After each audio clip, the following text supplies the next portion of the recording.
नमस्कार मित्रांनो, कामगार आयुक्तालय भरती 2026साठी आपण जी व्हिडिओ सिरीज चालू केलेली त्या सिरीजमधला हा नेक्स्ट व्हिडिओ असेल. या व्हिडिओमध्ये आपण जे विविध महत्त्वाचे 15 कामगार कायदे आहेत त्या कामगार कायद्यांवरती सराव पेपर घेणार आहोत. या पेपरमध्ये आपण TCS पॅटर्ननुसार 40 MCQ घेणार आहोत. हे MCQ परीक्षेच्या दृष्टिकोनातून अतिशय महत्त्वाचे आहेत. त्यामुळे याच्यातील प्रत्येक प्रश्न हा व्यवस्थित काळजीपूर्वक बघा. अशाच प्रकारचे प्रश्न तुम्हाला TCS पेपरमध्ये विचारणार आहे. त्यामुळे याची निश्चितच तुम्हाला परीक्षेच्या दृष्टिकोनातून अतिशय चांगली मदत होईल. तुमची अतिशय चांगल्या प्रकारे रिव्हिजन होईल आणि त्याचा अल्टिमेट फायदा तुम्हाला पेपरमध्ये झालेला दिसेल. चला तर मग सुरू करूया. प्रश्न क्रमांक 1. सामाजिक सुरक्षा संहिता 2020च्या कलम 218 नुसार प्रसूती या व्याख्येत गर्भधारणेचे किमान किती आठवडे पूर्ण झाल्यानंतर जन्मलेले मूल हे जिवंत असो किंवा मृत असो असे अभिप्रेत आहे. तर परीक्षेच्या दृष्टिकोनातून सर्वात महत्त्वाचे हे जे 4 कोड आहेत किंवा संहिता आहेत त्याच्यावरती प्रश्न विचारले जातील. त्याचबरोबर ज्या 2 कायदे आपल्या अभ्यासक्रमामध्ये मेन्शन आहेत त्याच्यावरती प्रश्न विचारले जातील. म्हणजेच ह्या ज्या 4 कायदे किंवा संहिता आहेत त्या TCSच्या दृष्टिकोनातून सर्वात महत्त्वाच्या आहेत आणि याच्यावरतीच मॅक्झिमम प्रश्न TCS विचारण्याची शक्यता आहे. त्यामुळे या 6 कायद्या आणि संहितांची चांगली तयारी करा, चांगले रिव्हिजन करा. याच्यावरतीच मॅक्झिमम प्रश्न विचारले जातील. तर या प्रश्नामध्ये आपल्याला काय सांगितलेलं आहे, तर सामाजिक सुरक्षा संहिता 2020मध्ये कलम 2मध्ये 18वे उपकलम आहे. त्याच्यामध्ये प्रसूतीची व्याख्या सांगितलेली आहे आणि ती प्रसूतीची व्याख्या 2 गोष्टींवर आधारित आहे. एक तर प्रसूती म्हणजे जिवंत मुलाचा जन्म होणे, याला प्रसूती म्हटलेलं आहे. आणि दुसरा एक अर्थ त्यांनी प्रसूतीचा सांगितलेला आहे, तो म्हणजे गर्भधारणेचे किमान 26 आठवडे पूर्ण झाल्यानंतर जिवंत किंवा मृत मुलाचा जन्म होणे म्हणजे देखील प्रसूती होय. त्यामुळे पर्याय क्रमांक 4 हे याचे योग्य उत्तर असेल. आता ह्या प्रसूतीची व्याख्येची काय महत्त्व आहे या अधिनियमामध्ये, तर लक्षात घ्या, जर मूल जिवंत जन्मले तर त्यासाठी गर्भधारणेच्या आठवड्यांची कोणतीही किमान अट लागू होत नाही. हा एक पहिला मुद्दा क्लिअर करून घ्या. त्यानंतर दुसरा मुद्दा, जर मूल मृत जन्मले तर प्रसूती लाभ जे आहेत मॅटर्निटी बेनिफिट्स ते मिळवण्यासाठी गर्भधारणेचे किमान 26 आठवडे पूर्ण झालेले असणं आवश्यक आहे. त्यामुळे ही जी प्रसूतीची व्याख्या आहे ती कशासाठी महत्त्वाची आहे, तर प्रसूतीचे लाभ मिळवण्यासाठी. आणि मग ते लाभ या कायद्यांतर्गत कधी मिळतील, जर मूल जिवंत जन्मले असले तर मिळतील किंवा गर्भधारणेचे किमान 26 आठवडे झाले असतील आणि त्यानंतर मूल हे जर मृत जन्मले तरी देखील मिळतील. त्यामुळे ही व्याख्या महत्त्वाची आहे, हे लक्षात ठेवा. त्यानंतर प्रश्न क्रमांक 2. वेतन संहिता 2019च्या कलम 18(3) नुसार कोणत्याही वेतन कालावधीत कर्मचाऱ्यांच्या वेतनातून केली जाणारी एकूण कपात जास्तीत जास्त किती टक्क्यांपर्यंत असू शकते. तर ही एक दुसरी संहिता खूप महत्त्वाची आहे, वेतन संहिता 2019.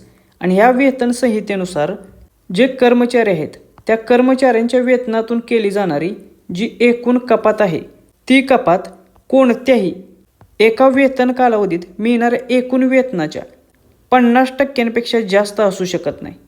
त्यामुळे पर्याय क्रमांक 3 हे याचे योग्य उत्तर असेल. म्हणजेच काय, कर्मचाऱ्याच्या वेतनातून केली जाणारी एकूण कपात ही जास्तीत जास्त 50% असू शकते, त्याच्यापेक्षा जास्त वेतन कपात करता येणार नाही. मग एक पॉईंट आणखीन एक महत्त्वाचा येथे होतो, जर समजा त्या कर्मचाऱ्याच्या वेतनातील काही कपात ही काही कारणांमुळे 50%ची मर्यादा ओलांडून पुढे गेली तर या अतिरिक्त कपातीचं काय होईल, तर समजा एखाद्या वेतन कालावधीत कायदेशीर किंवा इतर कारणांमुळे कपातीची एकूण रक्कम ही 50%पेक्षा पुढे गेली किंवा जास्त झाली तर उर्वरित जी रक्कम आहे कपाताची ती पुढच्या वेतन कालावधीमध्ये म्हणजेच पुढच्या महिन्यात वर्ग केली जाईल. म्हणजे काही आणि कितीही कपात जरी झाली तर एका महिन्यात 50%ची मर्यादा ओलांडली जाणार नाही, हे लक्षात ठेवा. आणि हा जो अधिनियम आहे किंवा हा जो नियम तरतूद आहे ती तयार करण्याचा उद्देश काय आहे याच्यावरती देखील प्रश्न विचारला जाईल. तर हा नियम कर्मचाऱ्याला त्याचा उदरनिर्वाह चालवण्यासाठी किमान 50% वेतन तरी हातात मिळाले पाहिजे या उद्देशाने बनवलेले आहे. त्यामुळे ही तरतूद आणि ती बनवण्याचा उद्देश लक्षात ठेवा. अशाच प्रकारचे प्रश्न TCS तुम्हाला परीक्षेमध्ये विचारेल. TCSचा पाठीमागचा अनुभव जर बघितला तर डायरेक्ट कलमांवरती फार कमी प्रश्न विचारले जात आहेत. मात्र हे जे अशा प्रकारचे प्रश्न आहेत ते फार जास्त प्रमाणात TCS तुम्हाला विचारताना दिसेल. त्यामुळे याची चांगली तयारी ठेवा. त्यानंतर जे विद्यार्थी पूर्ण वेळ विविध स्पर्धा परीक्षा असतील आणि सरळ सेवा भरती असतील यांची तयारी करत असतील त्यांच्यासाठी मी एक महत्त्वाची इन्फॉर्मेशन इथे शेअर करत आहे. तुम्हाला माहीतच आहे की वेगवेगळ्या एक्झामसाठी आपल्याला वेगवेगळे कोर्सेस परचेस करावे लागतात, परंतु आता टेक्स्टबुक या प्लॅटफॉर्मने या ॲपने अशी एक सिस्टीम तयार केलेली आहे की ज्याच्यामध्ये तुम्हाला एकदा का हा त्यांचा इयरली टेक्स्टबुक पास खरेदी केला की त्या एकाच पासमध्ये देश आणि महाराष्ट्र भारतातील 900पेक्षा जास्त एक्झाम, 1.5 लाखापेक्षा जास्त मॉक टेस्ट, 30,000पेक्षा जास्त PYQ आणि 3,500पेक्षा जास्त फ्री टेस्टचा ॲक्सेस मिळणार आहे. म्हणजे ज्यावेळी तुम्ही हा त्यांचा इयरली टेक्स्टबुक पास खरेदी कराल तिथून पुढच्या वर्षभरासाठी तुम्हाला या एवढ्या कंटेंटचा ॲक्सेस मिळणार आहे. म्हणजे तुमचे प्रत्येक परीक्षेसाठी वेगवेगळे कोर्सेस परचेस करण्याचा खर्च देखील वाचणार आहे. त्याचबरोबर सर्वात महत्त्वाची गोष्ट म्हणजे ज्यांना हा इयरली टेक्स्टबुकचा पास खरेदी करायचा असेल त्यांच्यासाठी एक कुपन कोड देखील आहे आपल्याकडे, Believer20. जर तुम्ही Believer20 हे कुपन कोड अप्लाय केले तर तुम्हाला फक्त 659 या डिस्काउंटेड प्राईजमध्ये या संपूर्ण कंटेंटचा पुढच्या वर्षभरासाठी ॲक्सेस मिळणार आहे. त्यामुळे हा पास परचेस करताना Believer20 हा आपला कुपन कोड अप्लाय करायला विसरू नका. प्रश्न क्रमांक 3. व्यावसायिक सुरक्षा, आरोग्य आणि कामाच्या शर्ती संहिता 2020च्या कलम 25(2) नुसार कार्यरत पत्रकारासाठी सलग 4 आठवड्यांच्या कालावधीत जास्तीत जास्त किती कामाचे तास निर्धारित केले आहेत?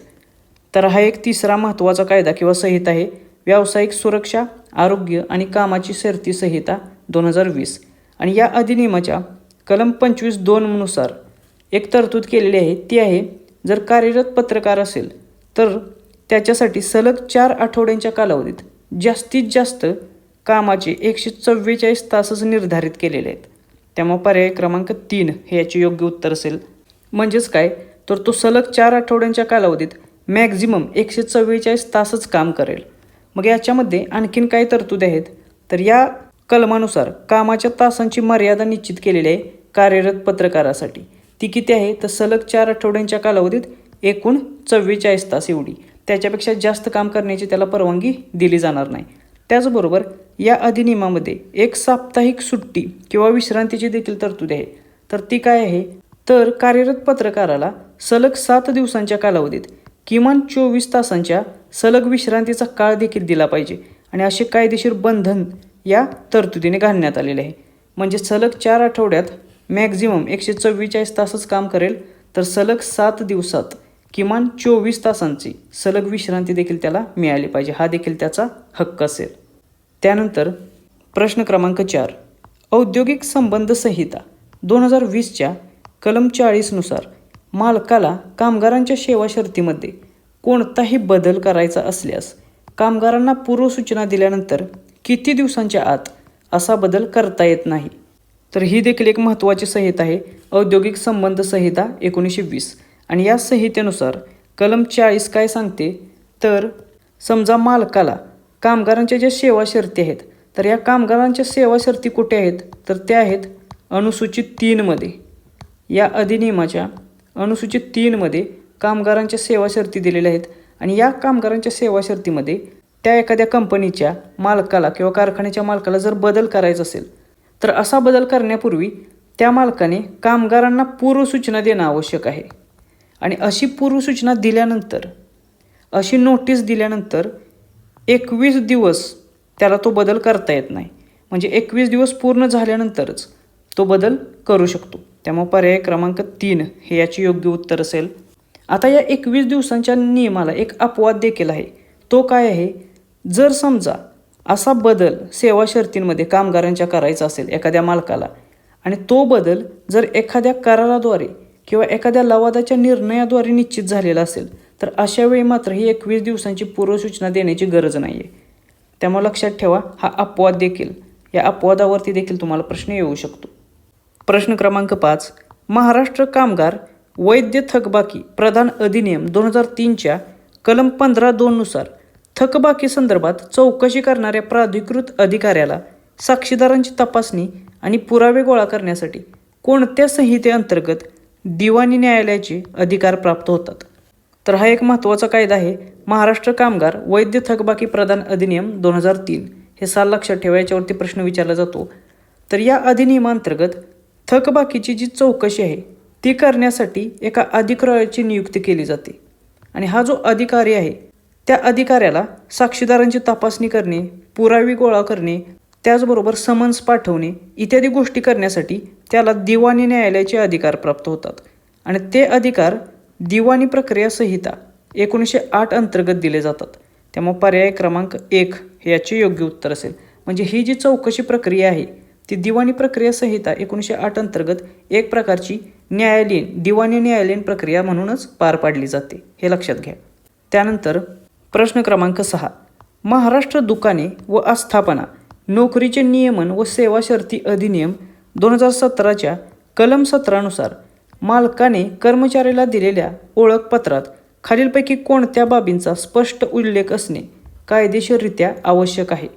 तर हा एक महत्त्वाचा कायदा आहे, महाराष्ट्र दुकाने व आस्थापना नोकरीचे नियमन व सेवा शर्ती अधिनियम 2017. आणि या कायद्याच्या कलम 17 नुसार जो मालक असेल त्या मालकाने प्रत्येक कर्मचाऱ्याला त्याच्या ओळखपत्र देणं बंधनकारक केलेलं आहे. त्यामुळे ही ओळखपत्राची तरतूद आहे कलम 17मध्ये. आणि मग या ओळखपत्रामध्ये कोणकोणत्या बाबींचा स्पष्ट उल्लेख असणं आवश्यक आहे? तर याच्यामध्ये दिलेल्या पर्यायांपैकी कर्मचाऱ्याचा आधार क्रमांक आणि कर्मचाऱ्याचा रक्तगट याचा स्पष्ट उल्लेख असणं आवश्यक आहे. त्यामुळे पर्याय क्रमांक 2 हे याचं योग्य उत्तर असेल. आता याच्या व्यतिरिक्त अजून कोणत्या बाबींचा उल्लेख त्या ओळखपत्रात असला पाहिजे? तर जे आस्थापन आहे किंवा दुकान आहे त्याचे नाव आणि पत्ता, त्यानंतर कामगाराचे नाव, त्याचे वय, त्याच्या कामाचे स्वरूप किंवा तो कोणत्या पदावर काम करतो ते, त्यानंतर तो कामावर रुजू झाल्याचा दिनांक देखील मेन्शन पाहिजे. त्यानंतर मालकाची किंवा मॅनेजर जर असेल तर त्या मॅनेजरची स्वाक्षरी पाहिजे त्या ओळखपत्रावर, आणि कामगाराचा रक्तगट आणि त्याचा आधार क्रमांक. तर या महत्त्वाच्या गोष्टी आहेत, त्यांची त्या ओळखपत्रामध्ये कर्मचाऱ्याच्या उल्लेख असणं याची सक्ती करण्यात आलेली आहे. त्यानंतर प्रश्न क्रमांक 7, महाराष्ट्र कामगार कल्याण निधी अधिनियम 1953च्या कलम 4(1) क नुसार कल्याण मंडळामध्ये राज्य सरकारकडून नेमल्या जाणाऱ्या स्वतंत्र सदस्यांपैकी कोणाचे प्रतिनिधित्व करण्यासाठी नियुक्ती केली जाते? तर सर्वात आधी हे जे कल्याण मंडळ आहे, कल्याण बोर्ड आहे, त्याच्यामध्ये कोणकोणते प्रतिनिधी असतात? तर याच्यामध्ये मालक असतात, त्यानंतर कामगार किंवा कर्मचाऱ्यांचे प्रतिनिधी असतात, आणि त्यानंतर स्वतंत्र प्रतिनिधी असतात किंवा सदस्य असतात.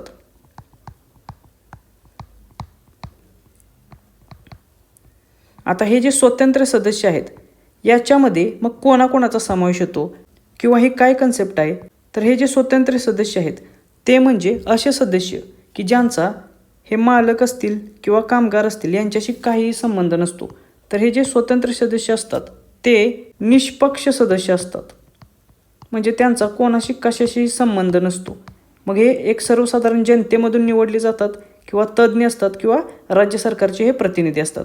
मग या स्वतंत्र सदस्यांपैकी काही सदस्य हे स्त्रियांचे प्रतिनिधित्व करण्यासाठी देखील असतात किंवा त्यांची नियुक्ती केली जाते स्त्रियांचे प्रतिनिधित्व करण्यासाठी. त्यामुळे पर्याय क्रमांक 2 हे आपल्या या प्रश्नाची योग्य उत्तर असेल.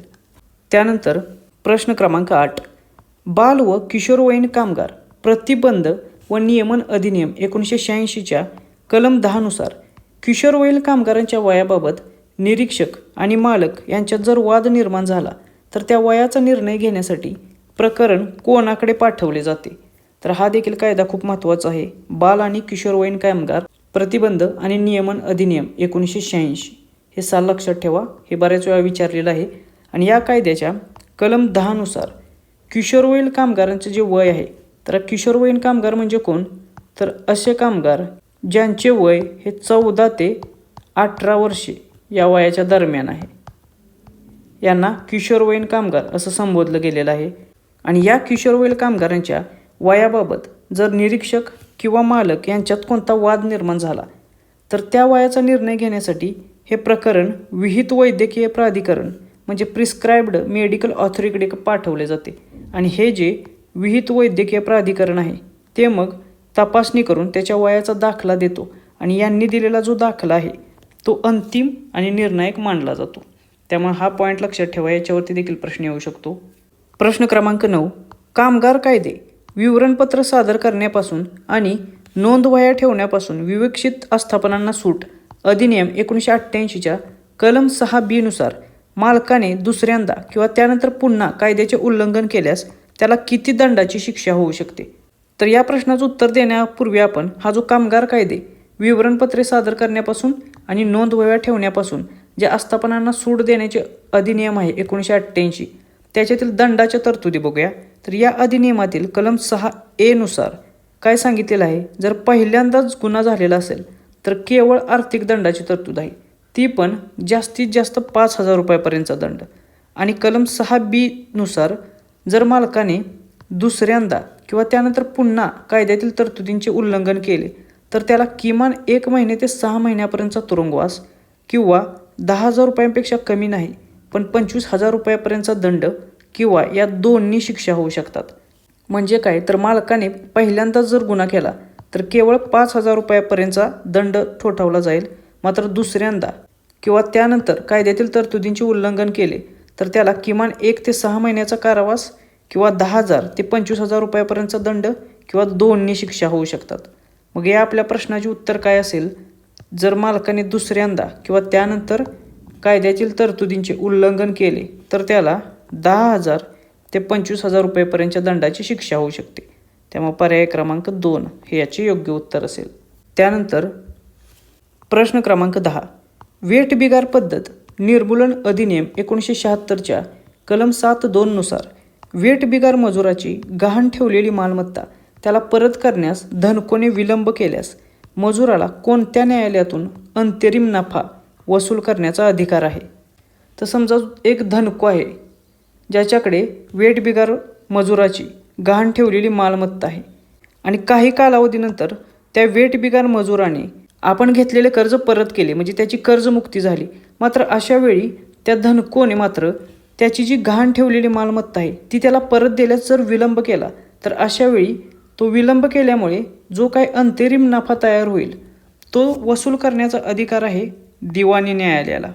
सर्वात कमी आर्थिक अधिकार क्षेत्र असलेले जे दिवाणी न्यायालय आहे ते मग अशा वेळी तो अंतरिम नफा डिसाईड करेल आणि त्याच्यानुसार वसुली करण्याचा अधिकार मिळेल. त्यामुळे पर्याय क्रमांक 3 हे याचे योग्य उत्तर असेल. आता या कायद्यातील कलम 7(1) काय सांगतं, तर जी वेठबिगार मजुराची सर्व गहाण मालमत्ता आहे ती कर्जमुक्तीनंतर तात्काळ मिळाली पाहिजे त्या मजुराला परत, आणि तसे जर नाही झाले तर मग त्याला दिवाणी न्यायालयात तो त्याविषयी दाद मागू शकतो. आणि जो काही विलंब तो धनकोने मालमत्ता परत देण्यासंबंधी केलेला आहे त्या विलंबाच्या कालावधीमध्ये त्या मालमत्तेपासून जो काही संभाव्य नफा किंवा उत्पन्न मिळू शकले असते ते संबंधित दिवाणी न्यायालयामार्फत धनकोकडून वसूल करण्याचा अधिकार देखील मजुराला मिळालेला आहे. त्यामुळे हे दोन्ही पॉईंट लक्षात ठेवा, याच्यावरती देखील परीक्षेत प्रश्न येऊ शकतो. आता यानंतर आपण प्रश्न क्रमांक 11 ते प्रश्न क्रमांक 20 हे 10 जे प्रश्न बघणार आहोत ते प्रश्न खाजगी सुरक्षा रक्षकांचा जो अधिनियम आहे त्याच्यावरती बघणार आहोत. कारण हा अभ्यासक्रमामध्ये मेन्शन असलेला कायदा आहे, त्यामुळे या व्हिडिओमध्ये आपण खाजगी सुरक्षा रक्षक अधिनियम आणि माथाडी कामगार अधिनियम या 2 अधिनियमांवरती प्रत्येकी 10 प्रश्न बघणार आहोत, जेणेकरून या दोन्ही अधिनियमांची अतिशय चांगल्या रीतीने तुमची रिव्हिजन व्हावी. प्रश्न क्रमांक 11, जर एखाद्या मुख्य मालकाने नोंदणीकृत सुरक्षा रक्षकाचे वेतन वेळेत मंडळाकडे जमा केले नाही तर मंडळ जास्तीत जास्त किती टक्के अधिभार आकारू शकते? तर इथे लक्षात घ्या, इथे प्रोसेस काय आहे, तर एखादा कारखाना आहे. आधी प्रोसेस लक्षात घ्या.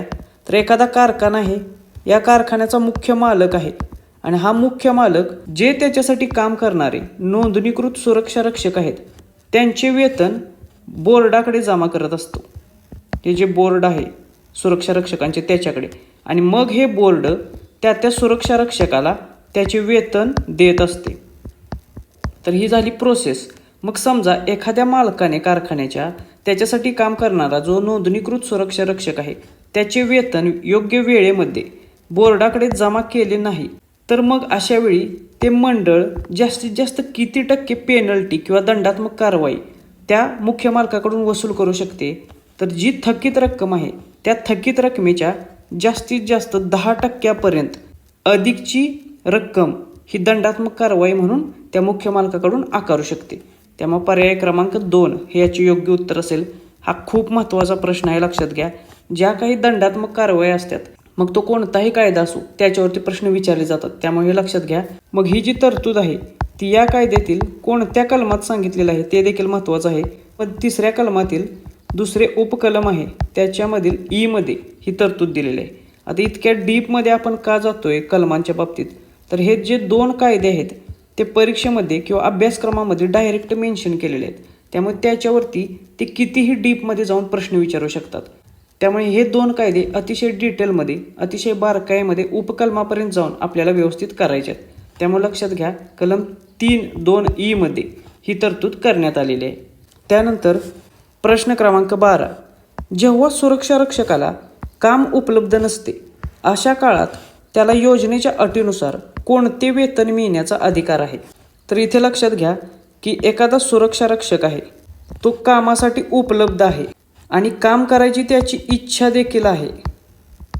पण अशा वेळी जर त्याला कामच उपलब्ध नसेल, म्हणजे कामासाठी तो उपलब्ध आहे, काम करायची त्याची इच्छा पण आहे, पण त्याच्यासाठी कामच उपलब्ध नाही आहे, तर अशा वेळी त्याला किमान हमी वेतन मिळण्याची गॅरंटी आहे किंवा अधिकार आहे.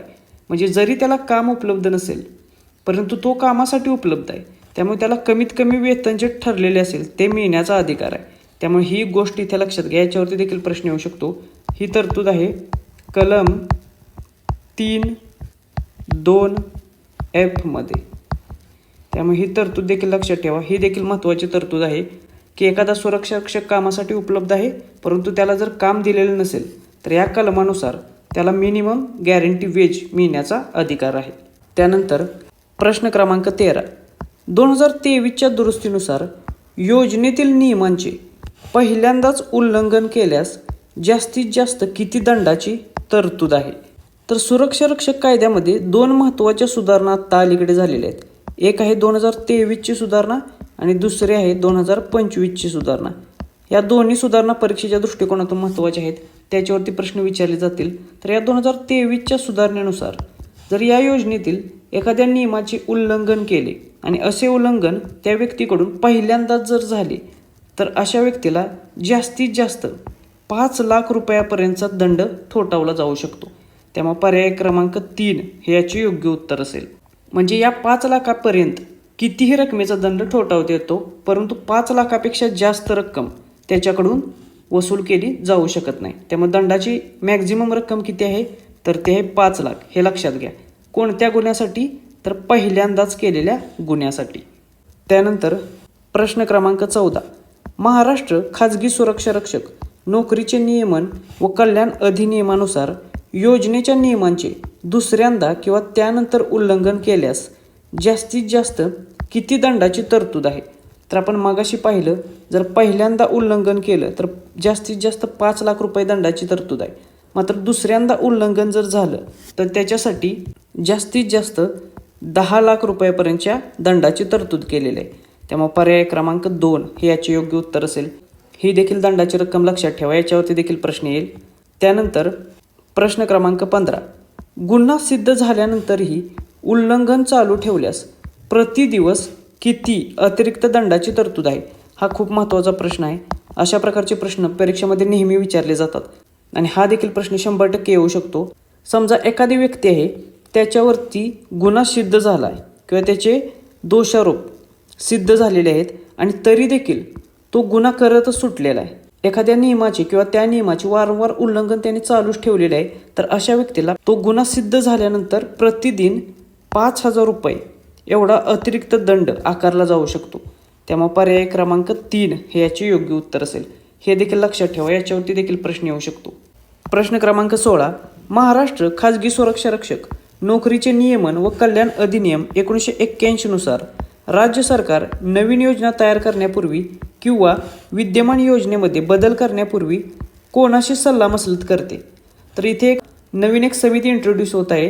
तर एक गोष्ट लक्षात घ्या की या कायद्यामधील कलम 4(1) नुसार अशी तरतूद केलेली आहे की राज्य सरकार नवीन योजना जाहीर करू शकते, नवीन योजना तयार करू शकते, जी चालू योजना आहे त्या योजनेत बदल करू शकते किंवा ती रद्द करू शकते. परंतु असं करण्यापूर्वी त्यांना सल्लागार समितीशी सल्लामसलत करावी लागेल. त्यामुळे पर्याय क्रमांक 2 हे याचे योग्य उत्तर असेल. या कायद्यातील कलम 4.1 लक्षात ठेवा, हे महत्त्वाचे आहे. या कलमानुसार राज्य सरकार या सल्लागार समितीशी सल्लामसलत किंवा विचारविनिमय करूनच योजना तयार करेल किंवा ती रद्द करेल. त्यामुळे सल्लागार समिती देखील महत्त्वाची आहे. त्यानंतर प्रश्न क्रमांक 17, महाराष्ट्र खाजगी सुरक्षा रक्षक नोकरीचे नियमन व कल्याण अधिनियम 1981 नुसार योजना तयार करण्याबाबत काही वाद किंवा प्रश्न निर्माण झाल्यास अंतिम निर्णय घेण्याचा अधिकार कोणाला आहे? आता एक गोष्ट इथं लक्षात घ्या, ती म्हणजे आपण मगाशीच पाहिलं की योजना तयार करण्याचा अधिकार कोणाला आहे, तर तो आहे राज्य सरकारला. मग जर योजना तयार करण्याचा अधिकार राज्य सरकारला असेल तर ती एखादी विशिष्ट योजना सुरक्षा रक्षकांना किंवा त्याच्या मालकांना लागू होते की नाही याबाबत जर काही विवाद असेल किंवा काही प्रश्न निर्माण झाला असेल तर सल्लागार समितीच्या सल्ल्यानुसार राज्य सरकार त्याबाबत अंतिम निर्णय घेऊ शकतो किंवा तसा अधिकार आहे राज्य सरकारला. त्यामुळे पर्याय क्रमांक 3 हे याचे योग्य उत्तर असेल. आणि ही जी तरतूद आहे, ही तरतूद कोणत्या कलमात आहे ते कलम देखील महत्त्वाचे आहे. तर ही तरतूद आहे कलम 5 मध्ये. त्यामुळे कलम 5 देखील लक्षात ठेवा. प्रश्न क्रमांक 18, सुरक्षा मंडळाच्या रचनेमध्ये कोणाचे प्रतिनिधी समाविष्ट असतात? तर खूप महत्त्वाची गोष्ट आहे. सुरक्षा मंडळाची रचना याच्यावरती 100% तुम्हाला प्रश्न विचारला जाईल की खाजगी सुरक्षा रक्षकांचे जे मंडळ आहे त्याच्यामध्ये कोणाकोणाचा समावेश होतो? तर त्याच्यामध्ये मुख्य मालक म्हणजे मालकांचे प्रतिनिधी, कारखान्यांचे प्रतिनिधी, सुरक्षा रक्षकांचे प्रतिनिधी आणि राज्य शासनाचे प्रतिनिधी या तिघांचा समावेश होतो त्या सुरक्षा रक्षकाच्या मंडळामध्ये.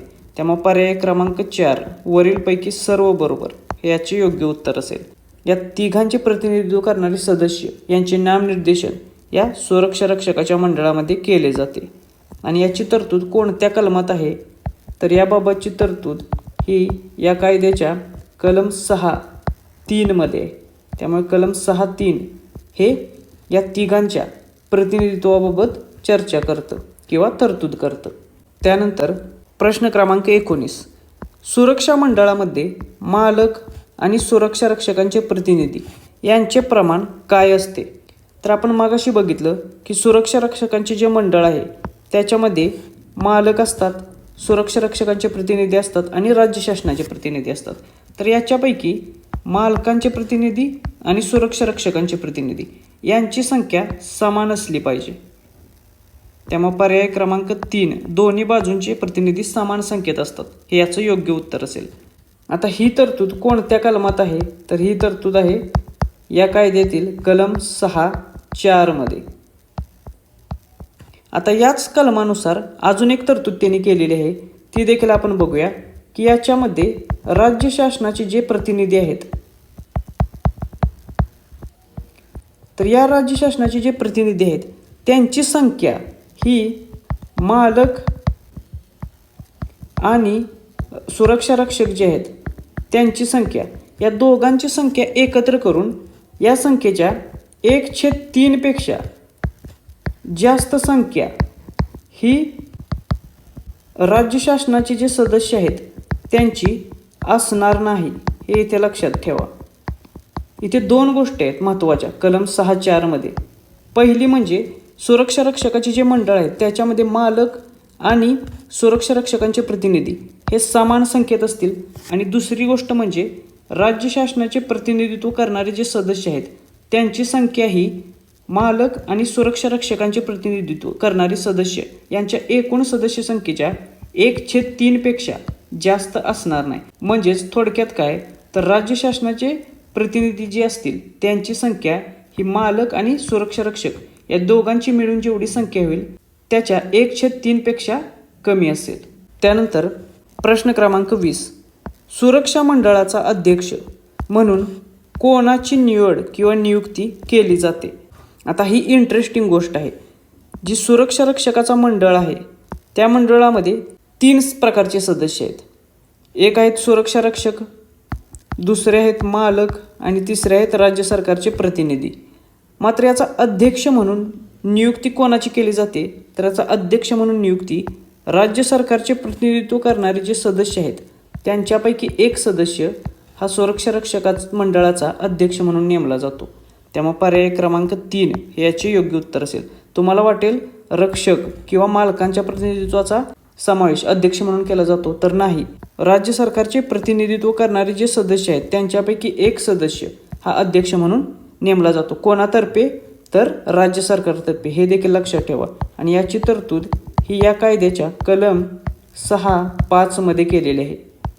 आता ज्या प्रकारे आपण खाजगी सुरक्षा रक्षकावरती 10 प्रश्न बघितले, त्याच प्रकारे आपण क्वेश्चन नंबर 21 ते क्वेश्चन नंबर 30 या दरम्यान माथाडी कामगार मंडळाचा जो अधिनियम आहे त्या अधिनियमावरचे 10 प्रश्न बघणार आहोत. याची देखील अतिशय चांगल्या प्रकारे आपण रिव्हिजन करून घेणार आहोत. प्रश्न क्रमांक 21. माथाडी मंडळाच्या सदस्याला आपला राजीनामा द्यायचा असल्यास तो कोणाकडे संबोधित करून द्यावा लागतो?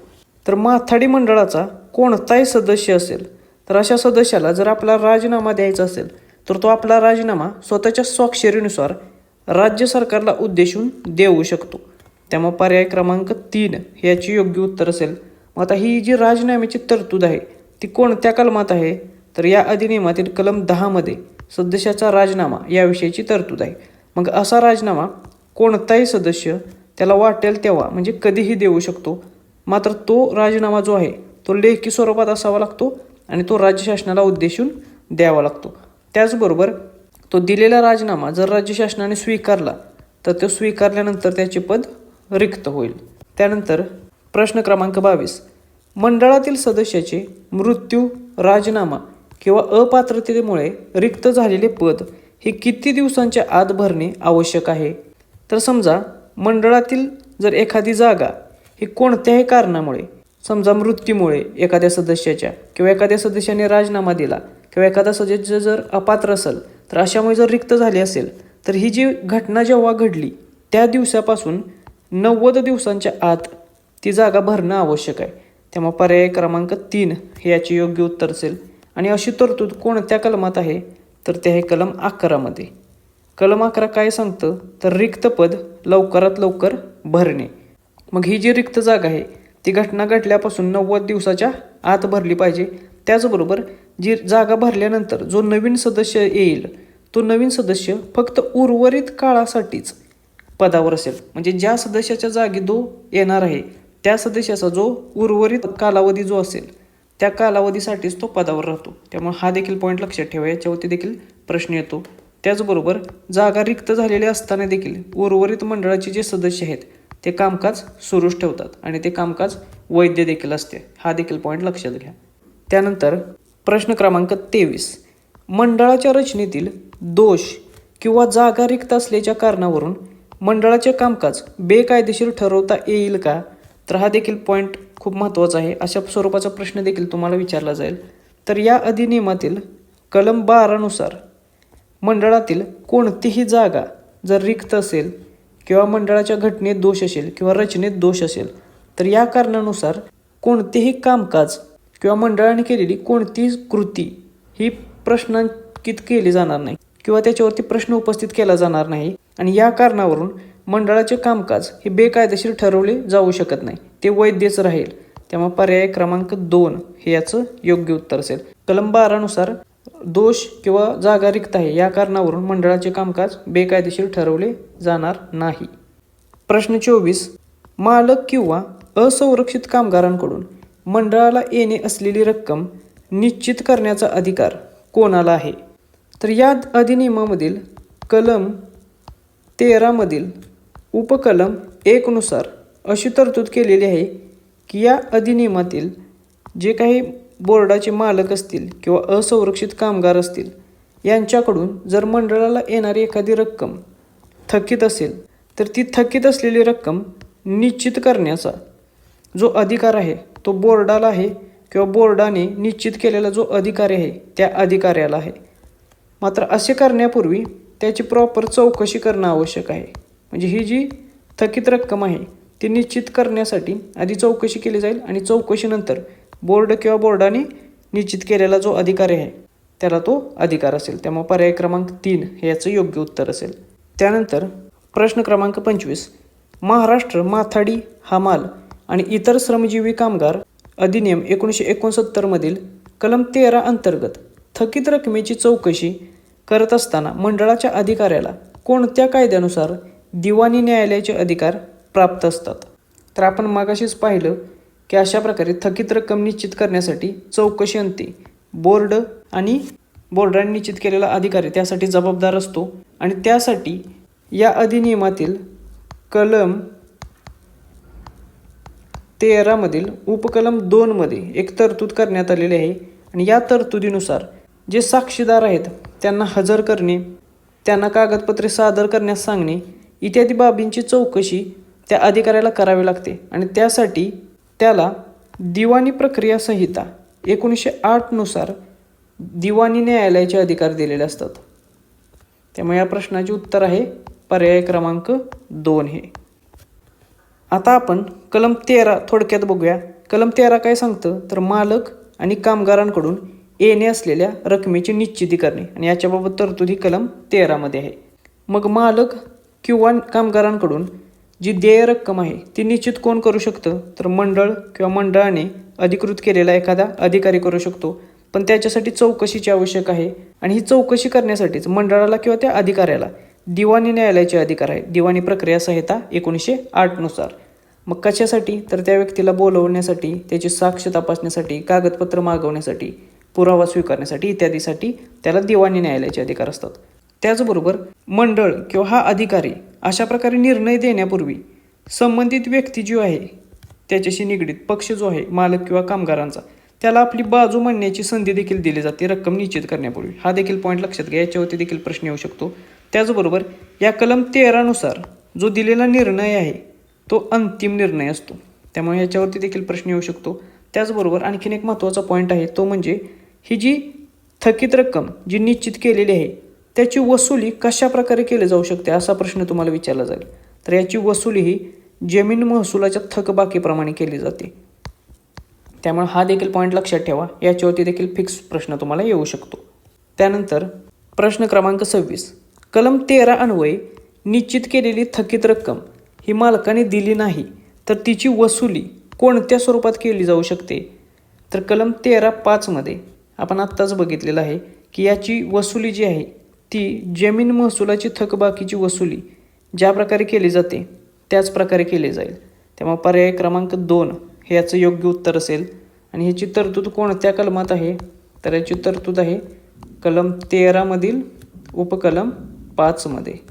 त्यामुळे कलम 13 उपकलम 5 लक्षात ठेवा, हे जमीन महसुलाच्या थकबाकीप्रमाणे वसुलीशी संबंधित आहे. प्रश्न क्रमांक 27. महाराष्ट्र माथाडी हमाल आणि इतर श्रमजीवी कामगार 1969 या अधिनियमातील तरतुदींच्या अंमलबजावणीवर सल्ला देण्यासाठी शासनाद्वारे स्थापन केल्या जाणाऱ्या समितीचे नाव काय आहे? तर ही देखील एक महत्त्वाची समिती आहे. तर या अधिनियमाच्या कलम 14 मधील उपकलम 1 नुसार एका समितीची तरतूद करण्यात आलेली आहे आणि त्या समितीचं नाव आहे सल्लागार समिती. त्यामुळे पर्याय क्रमांक 2 हे याचं योग्य उत्तर असेल. हा जो अधिनियम आहे महाराष्ट्र माथाडी हमाल आणि इतर श्रमजीवी कामगार अधिनियम 1969 या अधिनियमातील ज्या काही तरतुदी आहेत, ज्या काही योजना आहेत, त्या योजनेच्या प्रशासनाच्या बाबीवर सल्ला देण्यासाठी, कोणाला सल्ला देण्यासाठी तर राज्य सरकारला सल्ला देण्यासाठी ही सल्लागार मंडळी किंवा सल्लागार समिती काम करत असते आणि याची तरतूद कोणत्या कलमात आहे? कलम 14 मध्ये. त्यामुळे पर्याय क्रमांक 2 हे याचं योग्य उत्तर असेल. प्रश्न क्रमांक 28. सल्लागार समितीच्या संरचनेत राज्य सरकारचे नियुक्त सदस्य एकूण सदस्यांच्या किती भागापेक्षा जास्त नसतात? तर हा देखील एक खूप महत्त्वाचा प्रश्न आहे. जी सल्लागार समिती आहे त्या सल्लागार समितीच्या कलम 14 मधील उपकलम 2 मध्ये याच्याविषयी तरतूद करण्यात आलेली आहे की कलम 14(2) काय सांगतं की ही जी सल्लागार समिती आहे या सल्लागार समितीच्या संरचनेमध्ये जे राज्य सरकारचे प्रतिनिधित्व करणारे जे सदस्य आहेत ते एकूण सदस्यांच्या 1/4 पेक्षा जास्त नसले पाहिजेत. त्यामुळे पर्याय क्रमांक 2 हे याचे योग्य उत्तर असेल. प्रश्न क्रमांक 29. महाराष्ट्र माथाडी हमाल व इतर श्रमजीवी कामगार अधिनियमातील 2025च्या दुरुस्तीनुसार जोडलेले कलम 14(1)(a) अन्वये जर सल्लागार समिती कार्यरत किंवा फंक्शनल नसेल तर सरकार काय करू शकते? तर हा देखील परीक्षेच्या दृष्टिकोनातून खूप महत्त्वाचा प्रश्न आहे. कारण 2025ची ही जी सुधारणा आहे त्याच्यावरती 100% प्रश्न येऊ शकतो. तर या 25च्या सुधारणेनुसार या अधिनियमात कलम 14(1)(a) हे नवीन कलम ॲड केलेलं आहे. हे कलम लक्षात ठेवा, याच्यावरती प्रश्न येणार आहे. आणि या कलमानुसार अशी तरतूद केलेली आहे की ही जर सल्लागार समिती आहे कलम 14नुसार स्थापन करण्यात आलेली 14(1) नुसार, ती जर कार्यरत नसेल किंवा फंक्शनल नसेल तर सरकार या समितीचा सल्ला किंवा विचारविनिमय न घेता सुद्धा या कायद्याची अंमलबजावणी करण्यासाठी योग्य ते निर्णय थेट घेऊ शकते.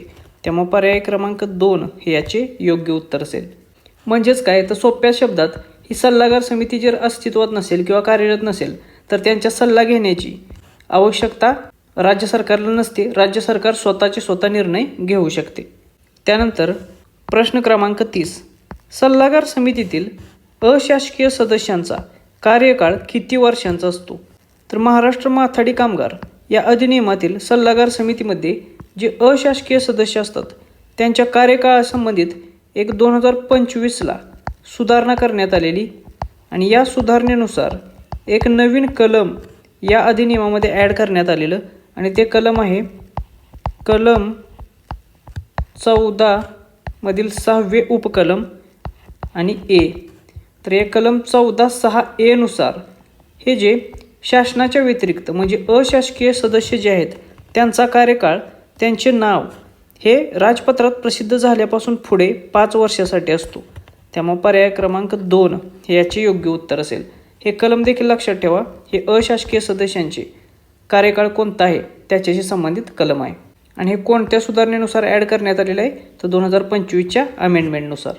त्यानंतर आता आपण कलम 14वरचे जे प्रश्न बघितले त्यांची रिव्हिजन करूया. कलम 14 कशाशी संबंधित आहे तर कलम 14 हे सल्लागार समितीचे संबंधित आहे. म्हणजे सल्लागार समितीची स्थापना, रचना ही कलम 14मध्ये सांगितलेली आहे. सल्लागार समितीची स्थापना कोण करू शकते असा प्रश्न येऊ शकतो. तर त्याचे उत्तर असेल राज्य शासन. राज्य शासनाची जी जबाबदारी आहे. मग समिती जी आहे सल्लागार समिती ती कोणकोणत्या बाबींवर राज्य शासनाला सल्ला देऊ शकते तर या कायद्याचे प्रशासन करताना उद्भवलेले जे काही प्रश्न आहेत त्यांच्यावर, या योजनांची, या कायद्याखाली ज्या योजना तयार होतील त्या योजनांची अंमलबजावणी करताना उठणारे जे प्रश्न आहेत त्याच्यावरती सल्ला देणार. त्यानंतर या अधिनियमातील तरतुदींचा वापर करण्यासंबंधी सल्ला देणार. विविध मंडळांमध्ये जो समन्वय राखण्यासाठी जी जबाबदारी आहे त्याच्यावरती देखील सल्लागार समिती सल्ला देऊ शकते. त्याचबरोबर आपण आत्ताच पाहिलं की ही समिती जरी कार्यरत नसेल तर राज्य शासन स्वतः निर्णय घेण्यासाठी समर्थ आहे. समितीत कोणाकोणाचा समावेश होतो तर नियोक्ता किंवा मालक, त्यानंतर कामगारांचा, त्यानंतर विधिमंडळातील सदस्यांचा आणि राज्य शासनाच्या प्रतिनिधींचा. तर या चौघांची मिळून सल्लागार समिती बनत असते. त्यानंतर अध्यक्षाची नियुक्ती कोण करतं तर बोर्डाच्या अध्यक्षाप्रमाणेच राज्य शासन या सल्लागार समितीचे अध्यक्ष देखील नियुक्त करतात. त्यानंतर सदस्यांची नावे हे राजपत्रात प्रसिद्ध केली जातात. आत्ताच आपण पाहिल्याप्रमाणे सदस्यांचा कार्यकाळ किती वर्षांचा असतो तर तो असतो 5 वर्षांचा. आणि इथे आणखीन एक पॉईंट आहे ज्याच्यावरती प्रश्न येऊ शकतो की सल्लागार समितीतील एखादी जागा जर रिक्त झाली तर ती किती महिन्यात भरली पाहिजे तर ती 6 महिन्यांच्या आत भरली पाहिजे. त्यामुळे हा कालावधी लक्षात ठेवा रिक्त जागा भरण्याचा सल्लागार समितीतील. याच्यावरती 100% तुम्हाला प्रश्न विचारला जाईल. त्याचबरोबर जे सल्लागार समितीचे सदस्य आहेत त्यांना प्रवास भत्ता, दैनिक भत्ता देखील दिला जातो. तर ह्या काही महत्त्वाच्या गोष्टी आहेत कलम 14शी संबंधित. हे देखील परीक्षेच्या दृष्टिकोनातून अतिशय महत्त्वाचे असलेले कलम आहे. प्रश्न क्रमांक 31, वेतन संहिता 2019च्या कलम 45(6) नुसार वेतनाच्या किंवा बोनसच्या दाव्यासंबंधीचा अर्ज हा संबंधित प्राधिकरणाकडे दावा निर्माण झाल्याच्या तारखेपासून साधारणपणे किती कालावधीच्या आत दाखल करणे आवश्यक आहे तर वेतन संहिता 2019च्या कलम 45(6) नुसार वेतनाच्या किंवा बोनसच्या दाव्यासंबंधीचा कोणताही अर्ज हा तो दावा निर्माण झाल्याच्या तारखेपासून 3 वर्षांच्या कालावधीत किंवा 3 वर्षांच्या आत दाखल करणे आवश्यक आहे. त्यामुळे पर्याय क्रमांक 3 हे याचे योग्य उत्तर असेल. आता हा जो वेतनाचा किंवा बोनस संबंधीचा जो अर्ज आहे तो प्राधिकृत अधिकाऱ्याकडे सादर करावा लागतो आणि तोही रीतसर पद्धतीने. त्यामुळे ही देखील अट लक्षात ठेवा. त्याचबरोबर याला अपवाद देखील आहे. समजा एखाद्या कर्मचाऱ्याला 3 वर्षांच्या मुदतीनंतर अर्ज करावा लागला तर तो जो विलंब आहे तो विलंब होण्यामागे जी काही कारणे आहेत ती योग्य आणि पुरेशी आहेत याबाबत संबंधित प्राधिकरणाचे समाधान झाले पाहिजे आणि त्यांचे जर समाधान झाले तर मात्र ते प्राधिकरण 3 वर्षानंतर आलेला अर्ज देखील स्वीकारू शकतात. त्यामुळे हा अपवाद देखील लक्षात ठेवा. या अपवादावरती देखील प्रश्न विचारले जातात. त्यानंतर प्रश्न क्रमांक 32, व्यावसायिक सुरक्षा, आरोग्य आणि कामाच्या शर्ती संहिता 2020च्या कलम 27 नुसार जेव्हा कामगार अतिरिक्त वेळेत काम करतो तेव्हा त्याच्या ओव्हरटाईम वेतनाची गणना कशाच्या आधारावर केली जाते? तर लक्षात घ्या, ही जी ओव्हरटाईम वेतनाची गणना असते ती जो नेहमीचा दर आहे त्या वेतनाच्या दुप्पट दराने केली जाते. त्यामुळे हा दर तुम्हाला माहीत असला पाहिजे. त्याचबरोबर जेव्हा कामगार अतिरिक्त वेळेत काम करतो तेव्हा त्याच्या ओव्हरटाईम वेतनाची गणना ही नेहमीच्या वेतन दराच्या दुप्पट असते आणि ती दैनंदिन किंवा साप्ताहिक आधारावर यापैकी जे कामगारासाठी अधिक फायदेशीर असेल त्या आधारावर केले जाते. त्यामुळे पर्याय क्रमांक 2 हे याचे योग्य उत्तर असेल. त्यानंतर प्रश्न क्रमांक 33, औद्योगिक संबंध संहिता 2020च्या कलम 83(3) नुसार कामगार कौशल्य विकास निधी मधील रक्कम कामगाराला कामावरून कमी केल्याच्या किती दिवसांच्या आत त्याच्या खात्यावर वर्ग केली जाते? तर हा जो कामगार कौशल्य विकास निधी आहे याच्यामधली रक्कम कामगाराला कामावरून कमी केल्याच्या 45 दिवसांच्या आत त्याच्या खात्यावरती थेट वर्ग केले जाते. त्यामुळे पर्याय क्रमांक 3 हे याचे योग्य उत्तर असेल. आता लक्षात घ्या, हा जो कामगार कौशल्य विकास निधी आहे तो काय आहे किंवा त्या निधीचे उद्दिष्ट काय आहे? तर जे कामावरून कमी केलेले कामगार आहेत त्या कामगारांना नवी कौशल्ये आत्मसात करता यावीत, नवीन स्किल्स त्यांना शिकता यावेत, जेणेकरून पुढे जाऊन त्यांना रोजगाराच्या नवीन संधी उपलब्ध होत राहतील. यासाठी हा निधी वापरला जातो. त्यामुळे ह्या निधीचं उद्दिष्ट लक्षात घ्या. त्याचबरोबर हा निधी कसा तयार होतो? तर जो मालक आहे तो मालक संबंधित कामगाराला त्या कामावरून कमी करण्याच्या पूर्वी त्या कामगाराला 25 दिवसांचा जो पगार होता त्या पगारा इतकी रक्कम त्या निधीमध्ये जमा करतो आणि त्याला कामावरून काढल्यानंतर 45 दिवसाच्या आत ती रक्कम त्या कर्मचाऱ्याच्या खात्यावरती थेट वर्ग करतो. त्यामुळे हा जो पॉईंट आहे तो लक्षात घ्या. याच्यावरती देखील प्रश्न विचारले जातील. त्यानंतर प्रश्न क्रमांक 34, महाराष्ट्र दुकाने व आस्थापना नोकरीचे नियमन व सेवा शर्ती अधिनियम 2017च्या कलम 14 नुसार कोणत्याही आस्थापनातील कर्मचाऱ्याच्या कामाचे तास आणि विश्रांतीचा वेळ मिळून त्याचा एका दिवसातील एकूण कार्यकालावधी साधारणपणे किती तासांपेक्षा अधिक असणार नाही? तर जो महाराष्ट्र दुकाने आस्थापना नोकरीचे नियमन व सेवा शर्ती अधिनियम आहे 2017चा, याच्यामध्ये अशी तरतूद केलेली आहे की कोणत्याही आस्थापनामधील कर्मचाऱ्याच्या कामाचे तास प्लस त्याची विश्रांतीची वेळ हे दोन्ही मिळून त्याचा दिवसातील हा एकूण जो कार्यकालावधी असेल तो साधारणपणे 10.5 तासांपेक्षा अधिक असणार नाही. त्यामुळे पर्याय क्रमांक 3 हे याचे योग्य उत्तर असेल. त्याचबरोबर आणखीन एक तरतूद या अधिनियमात करण्यात आलेली आहे तो म्हणजे किंवा अपवाद या अधिनियमात करण्यात आलेला आहे तो म्हणजे जर काम तातडीच्या स्वरूपाचे असेल तर अशा परिस्थितीमध्ये त्याचा जो हा कार्य करण्याचा कालावधी आहे तो 12 तासांपेक्षा अधिक असणार नाही. म्हणजे मॅक्झिमम मर्यादा तातडीचे काम असेल तर 12 तासांची असेल आणि सर्वसाधारण परिस्थितीमध्ये 10.5 तास हा त्याचा मॅक्झिमम काम करण्याचा कालावधी असेल. त्यामुळे दोन्ही ज्या गोष्टी आहेत त्या लक्षात ठेवा. प्रश्न क्रमांक 35, महाराष्ट्र कामगार संघांना मान्यता देण्याबाबतचा जो अधिनियम आहे 1971 त्याच्या कलम 15 नुसार जर एखाद्या कामगार संघाची मान्यता चुकीने किंवा फसवणुकीने मिळाली म्हणून रद्द केली असेल तर तो संघ मान्यता रद्द झाल्याच्या तारखेपासून किती कालावधीनंतर पुनर्मान्यतेसाठी पुन्हा अर्ज करू शकतो? तर महाराष्ट्र कामगार संघांना मान्यता देण्याबाबतचा अधिनियम 1971च्या कलम 15(1) नुसार जर एखाद्या कामगार संघाची ही मान्यता चुकीने किंवा फसवणुकीने मिळाली आहे या कारणामुळे रद्द जर केलेली असेल तर असा संघ ती मान्यता रद्द झाल्याच्या तारखेपासून 3 महिन्यानंतर पुन्हा पुनर्मान्यतेसाठी अर्ज करू शकतो. त्यामुळे पर्याय क्रमांक 2 हे याचे योग्य उत्तर असेल. परंतु समजा ही जर मान्यता इतर कोणत्याही कारणाने रद्द जर झालेले असेल तर पुनर्मान्यतेसाठी अर्ज करण्याचा कालावधी हा 1 वर्षांचा आहे. हा पॉईंट इथे लक्षात ठेवा. जर मान्यता चुकीने किंवा फसवणुकीने मिळाली, या कारणामुळे जर रद्द झालेली असेल तर 3 महिन्यानंतर पुनर्मान्यतेसाठी अर्ज करू शकतो. मात्र जर इतर कोणत्याही कारणाने रद्द झाली असेल तर 1 वर्षानंतर पुनर्मान्यतेसाठी अर्ज करावा लागेल. त्यानंतर प्रश्न क्रमांक 36. सिक्युरिटायझेशन अधिनियम म्हणजे सरफेसी ॲक्ट 2002च्या कलम 26B1 नुसार सुरक्षित धनकोने तारणमत्तेची नोंदणी ही केंद्रीय नोंदणीकृत संस्थेकडे व्यवहार झाल्यापासून किती दिवसांच्या आत करणे अनिवार्य आहे?